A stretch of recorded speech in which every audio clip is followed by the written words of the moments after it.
नमस्कार, मुंबई गुन्हे टाइम्सवर आपले स्वागत। आरेतील महाराष्ट्र शासनाचा कोट्यवधी रुपयाचा भूखंड बिल्डराच्या घशात। मुख्य कार्यकारी अधिकारी श्रीकांत शिरपूरकर पुन्हा वादात। महाराष्ट्र शासनाच्या कोट्यवधी रुपयाच्या भूखंडाबाबत गंभीर प्रश्न उपस्थित। शासकीय महसुलाचे मोठे नुकसान झाल्याचे आरोप। आरेतील सर्वात मोठे भूखंड प्रकरण असल्याची चर्चा। श्रीकांत शिरपूरकर यांच्या कार्यकाळात निर्णयावर प्रश्नचिन्ह। आरेतील आजवरच्या सर्वात मोठ्या भूखंड प्रकरणाची चर्चा। महाराष्ट्र शासनाचा कोट्यवधी रुपयाचा भूखंडाबाबत गंभीर प्रश्न उपस्थित। भ्रष्ट अधिकारी, भ्रष्ट कारभार, जनतेचा थेट आरोप। श्रीकांत शिरपूरकर यांच्या कार्यकाळातील निर्णयावर वाढते प्रश्नचिन्ह। या व्यवहाराचा फायदा नक्की कुणासाठी? शासन सत्य जनतेसमोर आणणार का? दोषीवर कारवाई होणार का? दक्ष नागरिक, समाजसेवक, पत्रकार यांच्या सुरक्षेवर प्रश्नचिन्ह। स्थानिक नागरिकांची निष्पक्ष, पारदर्शक आणि उच्चस्तरीय चौकशीची मागणी। पाहत रहा मुंबई गुन्हे टाइम्स। माझं नाव आहे अविनाश राठोड। आपला जो SRA चा जो पत्रव्यवहार करत आहात आपल्या इकडचा सारीपूत नगर, सारीपूत नगर 19 प्रजापूर पाडा, म्हणजे पूर्वीचं नाव प्रजापूर पाडा। बरं, या संदर्भात थोडी आपण थोडक्यात आम्हाला माहिती द्यावी। नक्की काय प्रकार आहे?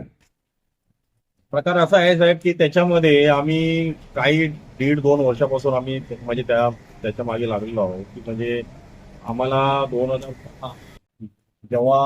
जेव्हा त्या काळामध्ये म्हणजे काही लोकांनी विरोध केला होता की ही जागा आरेची आहे म्हणून त्याची दखल घ्यावी असे म्हणून म्हणजे त्या टायमाला आपले जे सीओ होते, सीओ साहेब, भूअभिलेखवाले, त्याच्यानंतर आपले MIDC, आता आम्ही मागच्या टायमाला आमचं म्हणजे विषय झाला होता याबद्दल, सरांसाठी बोलणं झालं। त्याच्यानंतर आम्ही 24 जूनला आमची एक बैठक ठेवली होती। ते पत्र काढलं होतं सीओ साहेबांनी।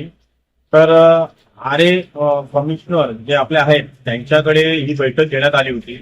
त्या बैठकीमध्ये म्हणजे सगळं सविस्तर म्हणजे MIDCने मांडलं व जे त्या ठिकाणी अधिकारी उपस्थित होते त्यांनी हे मांडलं की ही जागा पूर्णपणे आरेची आहे ही सिद्ध होते। हे लेखी स्वरूपामध्ये काही प्रशासन त्यांनी घेतले आरेने, जेव्हा हा बरोबर आहे। मग त्याच्यानंतर मग काही गोष्टी म्हणजे आम्हाला कळण्यात आले की म्हणजे ही पूर्ण जागा त्या टायमाला आरेची आहे आणि जो 50 सर्वे नंबर आहे म्हणजे हा सगळं चुकीचा आहे।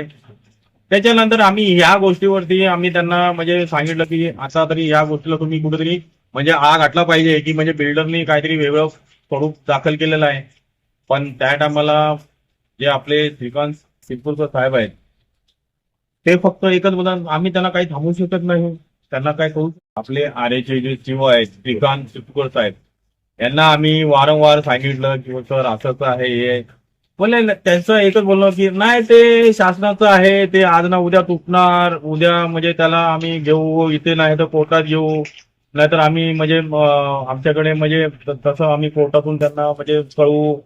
मग आम्ही त्यांना लेटर दिलेलं आहे, पत्र दिलेलं आहे, तरी पण ते काम थांबवत नाही असं म्हणजे त्यांची बोलणी अशी होती की म्हणजे एवढा मोठा ऑफिसर यांचं बोलणं म्हणजे ऐकत नाही।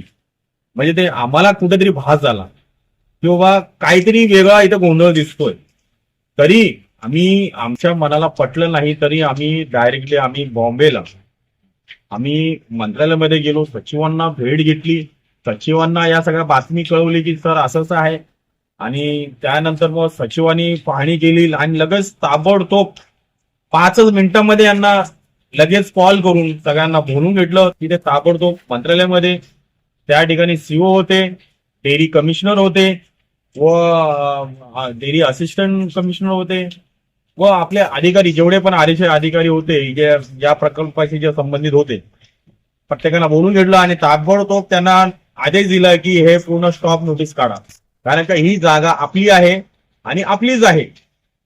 हे त्यांनी ठामपणे आम्हाला सांगितलं किंवा आपलीच आहे। तेव्हा आम्हाला हे कळलं की आज ना उद्या आमची लोक बेघर झाली असती, आमच्या लोकांना न्याय भेटला नसता।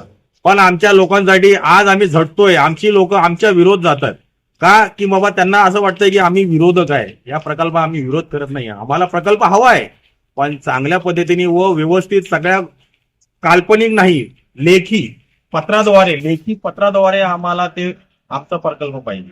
कारण का भविष्यामध्ये आज वाढलेले माझे भावंड आहेत, त्यांची नातवंड झालेली आहे, उद्या असं बोलायला नको की 5 वर्ष 10 वर्षानंतर की ते तोडणार. मग ते तोडलं, मग मला सांगा, मग याच्यामध्ये स्वार्थ कोणाचा होता? बिल्डरचा, या तर RSCO जे श्रीकांत सिकुकर साहेब यांचा. मग याच्यामध्ये स्वार्थ कोणाचा होता? बिल्डरचा, या तर RSCO जे श्रीकांत सिकुकर साहेब यांचा. कारण का त्यांनी आतापर्यंत त्या गोष्टी ढील दिल्या, त्याच्यामुळे तो एवढ्या जोरातनं काम करतोय की सगळ्या घरं मोकळी केली, जागोजागी त्यांनी पत्रे लावले, म्हणजे फुल एकदम तमाशाची. म्हणजे आमचं काही, म्हणजे आम्ही सगळं मॅनेज केलंय, आम्ही हे केलंय, असं लोकांमध्ये अफवा. आमची बैठक होती, मिटिंग होते, त्याच्यामध्ये सगळ्यांसमोर सांगायचे की नाही, आरेला आपण मॅनेज केलेलं आहे, आरेला आम्ही पैसे दिलेले आहे, काही आपलं कोण काय वाकडं करू शकत नाही, कोण काय असं नाही तसं नाही. पण भविष्य आम्हाला, आज आम्ही शिकलेली लोक, आम्हाला भविष्य कळतं साहेब. कारण का माहितीये का, येणारा भविष्य हा कागदी असणार आहे, काल्पनिक नसणार आहे. त्याच्यावरती आम्ही विचार केला, म्हणून या गोष्टीला मी लढा दिला. मी स्वतःहून पुढे आलो आणि सगळं लोकांपर्यंत मी हे मेसेज म्हणजे मी पाठवण्याचा प्रयत्न केला. आणि CO साहेबांपासून ते मंत्रालयापर्यंत मी गाठलं आणि प्रत्येक ठिकाणी मी पत्रव्यवहार केला. जसे की भूलेख, TMC, SRA, प्रत्येक जे बिल्डरशी रिलेटेड जे आहेत, म्हणजे त्या प्रकल्पाशी रिलेटेड जेवढे पण आहेत, प्रत्येकांना आम्ही RTI केला. RTI करून त्यांच्याकडे पत्रक घेतले. पत्रकमध्ये त्यांनी एकदम ठोसपणे मला व्यवस्थित म्हणजे लिहून दिले की ही जागा आरेची आहे, आणि त्या निदर्शनावरून आणून मग यांच्यापर्यंत मी ते पोहोच केलं आणि बोललो की भविष्यामध्ये ही लोक आमची बेघर झाल्यापेक्षा तुम्ही आत्ताच काहीतरी करा, हे आम्ही निदर्शन आणून दिलेलं आहे. आणि अजून सुद्धा आमचं काम चालू आहे. आणि आज आम्हाला त्यांनी पत्र दिलेलं आहे. नंबर 19 सारीपूर नगर या ठिकाणी जो SR प्रकल्प राबवण्यात येत आहे, त्याचे विकासक आनंद परब व संस्था हनुमाननगर गृहनिर्माण नियोजित संस्था, या संस्थेच्या माध्यमातून तेथील रहिवाशांना 5 लाखाचे आमिष दाखवून भाडे 2 वर्षाचे भाडे देत असल्याचं आमिष दाखवून लोकांना लवकरात लवकर तेथून खाली करण्याचा प्रयत्न केला. व त्यातील काही झोपड्या, किमान 101 झोपड्या त्या लोकांनी अशा प्रकारे खाली केल्या. त्यातील बाउन्सर लावून किंवा SRA प्रकार प्रशासनाची भीती दाखवून त्या ठिकाणी अशा झोपड्या खाली करून घेतल्या. 2 वर्षाचं त्यांना भाड्याचं आमिष दाखवून त्या ठिकाणी हनुमान मंदिर आहे, जे भरपूर वर्षापासून तिथे वास्तव आहे त्या हनुमान मंदिराचं. त्या ठिकाणाची मूर्ती त्यांनी हलवली. आम्ही त्यांना वेळेस त्यांना विरोध केला होता की त्या मंदिराचे तुम्ही पहिले पुनर्वसन करा, त्यानंतर ती मंदिर हलवा. पण त्या लोकांनी कुठल्याच प्रकारची दाद न घेता पोलीस प्रशासनाची मदत घेऊन ती मंदिर हलवण्यात आलं व मंदिर तोडण्यात आलं. मग मी त्यांना त्या माध्यमातून त्यांना सांगू इच्छितो की तुम्ही ज्या लोकांचं नुकसान करत आहात त्याचा मागे पुढे विचार करा.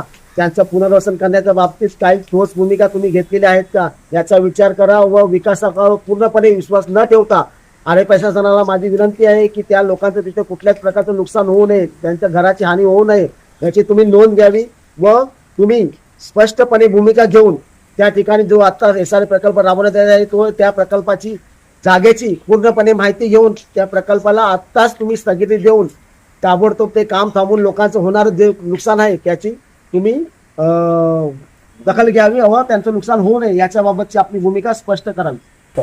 पण मला कुठेतरी वाटतं हे जे चाललेलं प्रकरण आहे हे डिले होत आहे. मला वाटतं ह्याचे कारणीभूत आरे प्रशासनाचे CO आहेत, कारण त्यांना वारंवार आम्ही निदर्शनास आणून देतोय की ही जमीन, या जमिनीचे मालक आरे प्रशासन असून पण त्यांच्याकडून का काम डिले होत आहे, याच्यामध्ये काही आर्थिक बिल्डराकडून किंवा CO कडून काही आर्थिक व्यवहार झालेले आहेत का, ह्याची शहानिशा माननीय सचिव यांना माझी विनंती आहे की याची सखोल चौकशी करून आरे प्रशासनाची CO यांची चौकशी लावावी.